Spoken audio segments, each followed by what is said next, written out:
Hallelujah. सबको जय मसीह की। जैसा आपने थंबनेल में देख चुका है कि नमक बनो लेकिन नमक का खंभा नहीं बनो। क्यों? बाइबल शास्त्र में प्रभु यीशु मसीह अपने सुसमाचार में मत्ती सुसमाचार उसका 5:13 में, तुम पृथ्वी के नमक हो, परंतु यदि नमक का स्वाद बिगड़ जाए तो वह किस वस्तु से नमकीन किया जाएगा? फिर वह किसी और काम का नहीं, केवल इसके लिए बाहर फेंका जाए और मनुष्यों के पैरों के तौले रौंदा जाए। उसके बाद मरकुस 9:50 में कहता है, तुम अपने आप में नमक रखो। उत्पत्ति उसका 19 अध्याय उसका 26 लिखा हुआ, लूत की पत्नी ने जो उसके पीछे थी दृष्टि फेर कर पीछे की ओर देखा और वह नमक का खंभा बन गई। नमक बनो लेकिन नमक का खंभा नहीं। तो कुछ इसमें हम लोग दोनों में 6 अंतर देखें। पहला अंतर कि नमक के बिना भोजन का स्वाद नहीं है। भोजन नमक के बिना स्वादहीन है। कैसे भी भोजन हो उसमें नमक लगाया जाता है, लेकिन नमक का खंभा किसी और काम के नहीं। हम लोग ले व्यवस्था पुस्तक 2 उसका 13 में पढ़ेंगे। लिखा हुआ, फिर अपने सब अन्न बलियों को नमकीन बनाना और अपना कोई अन्न बलि अपने परमेश्वर के साथ बंधी हुई वाचा के नमक से रहित होने ना देना। अपने सब चढ़ावों के साथ नमक भी चढ़ाना। देखिए, अन्न बलि, परमेश्वर को जब अन्न बलि चढ़ाया जाता है तो कहता है कि चढ़ावा वाला बलि को नमकीन बनाना, बिना नमकीन को नहीं चढ़ाना। इसलिए नमक एक स्वाद देता है और भोजन में जिस प्रकार स्वाद देता है, परमेश्वर के बलिदान में भी एक स्वाद बनाता है। इब्रानियों की पुस्तक उसका 6 अध्याय उसका 4 और 5 में क्या लिखा हुआ है देखिए, क्योंकि जिन्होंने एक बार ज्योति पाई और जो स्वर्गीय वरदान का स्वाद चख चुका है और पवित्र आत्मा के भागी हो गए हैं और परमेश्वर के उत्तम वचन का और आने वाले युग का सामर्थ का स्वाद चख चुके हैं। देखिए, परमेश्वर का वरदान का स्वाद, परमेश्वर की आशीष की स्वाद, परमेश्वर का आत्मा की भागी का स्वाद कहता है चख चुके हैं। ये नमक स्वाद दिखाता है। ये पहला अंतर हुआ। लेकिन नमक का खंभा का कोई काम नहीं। दूसरा में हम लोग जाते हैं कि नमक बनाने के लिए समुद्र का खारा पानी को समुद्र से अलग किया जाता है और अलग करके नमक बनता है। समुद्र का पानी समुद्र में ही रह करके नमक नहीं बनता है, तो समुद्र से अलग करके और नमक बनता है। कहने का मतलब है कि ये संसार, ये जगत एक समुद्र है और एक मसीह व्यक्ति को इस संसार से अलग होना है। संसार से अलग होने का मतलब होता है कि संसार के रीति विधि व्यवस्था नियम कानून से अलग होकर के, पाप बुराई कल्चर सब चीज से अलग होकर के जब हम एक जीवन मसीह जीवन बिताएंगे तब हम एक नमक बन सकते हैं।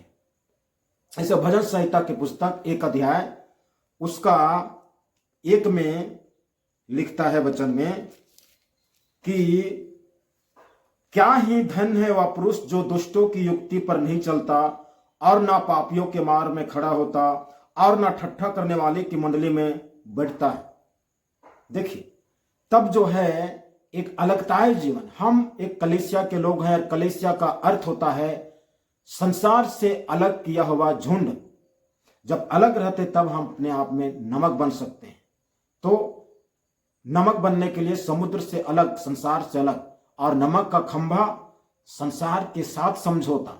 लूत की पत्नी जो नमक का खंभा बन गई, वो संसार के साथ समझौता कर रही थी तीसरा नंबर में हम पाते हैं कि नमक परमेश्वर की आशीष को दर्शाता है, लेकिन नमक का खंभा परमेश्वर का श्राप को दिखाता है।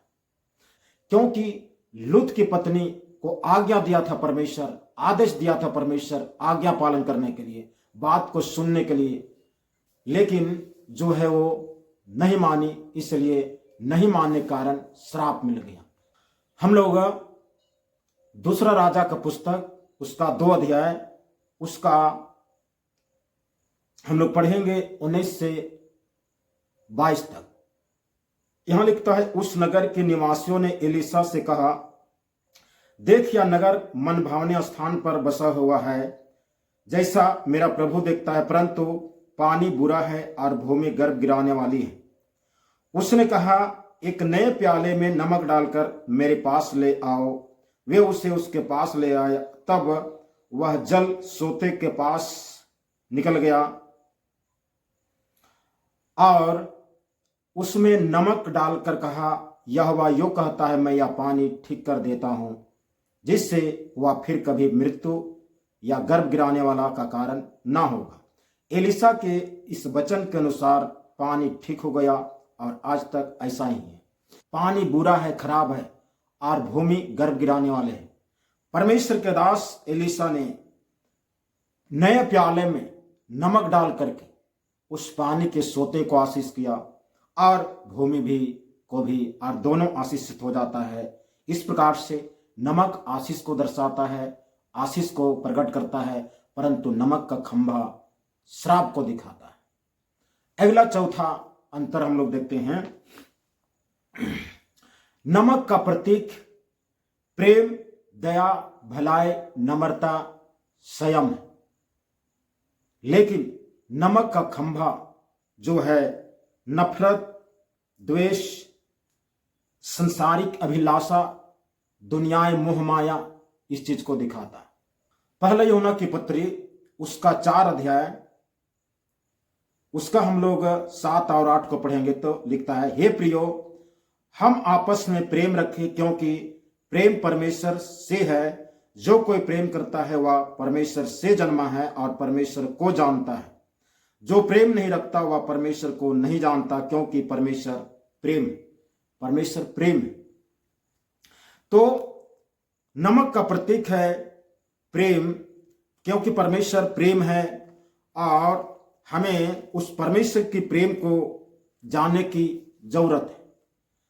तो इसके बाद में हम लोग और पढ़ेंगे इफिसियों 4 अध्याय उसका 22 से लिखा हुआ कि तुम पिछले चाल चलन के पुराने मनुष्यत्व को जो भरमाने वाली अभिलाषाओं के अनुसार भ्रष्ट होता जाता है उतार डालो और अपने मन के आत्मिक स्वभाव में नया बनते जाओ और नए मनुष्यत्व को पहन लो जो परमेश्वर के अनुरूप सत्य की धार्मिकता और पवित्रता में सृजा गया।